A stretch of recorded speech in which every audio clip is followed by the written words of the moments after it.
Important à passer, c'est ou les critères vraiment à retenir par les parents pour absolument emmener un enfant chez un spécialiste. Alors, et d'abord, est-ce que les parents y vont seuls au départ parce que c'est un enfant, ou bien ils y vont avec l'enfant directement? Et comment on dit à un enfant, viens, on va chez un psy? C'est lourd quand même pour un adulte. Bon, ça, c'est plus l'angoisse des parents. Parents, oui. C'est l'adulte qui parle. C'est l'adulte qui parle.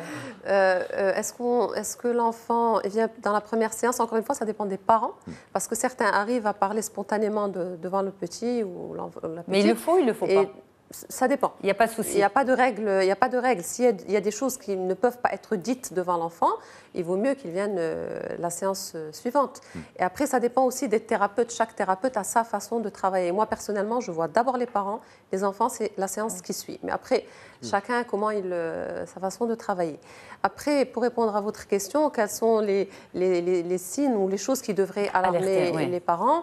Je vais commencer par le scolaire, parce que c'est ce qui pose en général problème. C'est un enfant ou un adolescent qui a toujours été plutôt stable. Stable ne veut pas dire excellent, mais il a été moyen sur moyen, etc.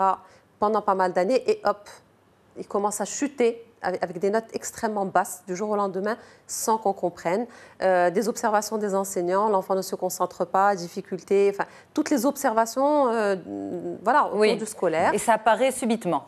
Oui, c'est-à-dire qu'il y a un changement. C'est une rupture. Voilà, c'est-à-dire, hop, il y a une rupture, il y a quelque chose qui fait qu'on ne comprend pas ce qui se passe. Cet enfant, il était bien, et là, les notes commencent à chuter. Bien sûr, il faut faire attention. Un enfant qui était au primaire et qui passe en 6e, première année collège, c'est normal. Il va rencontrer plus d'enseignants. Il y a un changement. On ne va pas parler de dépression non plus. Il faut mettre les choses dans leur contexte. Dans leur contexte. Oui. Alors, ça, c'était pour le scolaire. Hors scolaire, c'est beaucoup ce qu'on appelle aujourd'hui hyperactivité, avec tous les faux diagnostics qui vont autour. Mais c'est des enfants extrêmement anxieux, très agités, même depuis vraiment le jeune âge, qui bougent sans arrêt, qui parlent sans arrêt, qui peuvent être très impulsifs. C'est des enfants souvent qui sont extrêmement anxieux, et en fait, surtout quand la maman est en dépression, on a l'impression qu'ils font ça un petit peu pour réanimer la mère qui est en dépression. Donc là aussi, il faut faire attention. La dépression, c'est qui? Est-ce que c'est l'enfant ou est-ce que c'est le parent? Et puis, on a bien sûr tout ce qui tourne autour de l'agressivité, l'enfant qui frappe et qui mord et qui tape. Et tout ce qui est observable, le ralentissement psychomoteur, par exemple un enfant qui se met subitement à devenir très lent, à parler lentement, à écrire lentement alors qu'il n'était pas comme ça. Et puis bien sûr tout ce qui touche au poids de manière très visible, c'est-à-dire un enfant qui va maigrir subitement ou prendre beaucoup de poids subitement. On parle d'une moyenne de 5% de poids de plus ou de moins par mois. Écarter entre-temps bien sûr d'autres maladies métaboliques. Oui, bien sûr, mais ça c'est la base.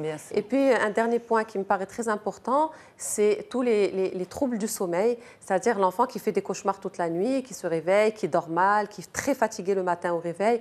Donc ça, c'est des choses qui devraient interpeller. Oui, qui devraient interpeller les parents.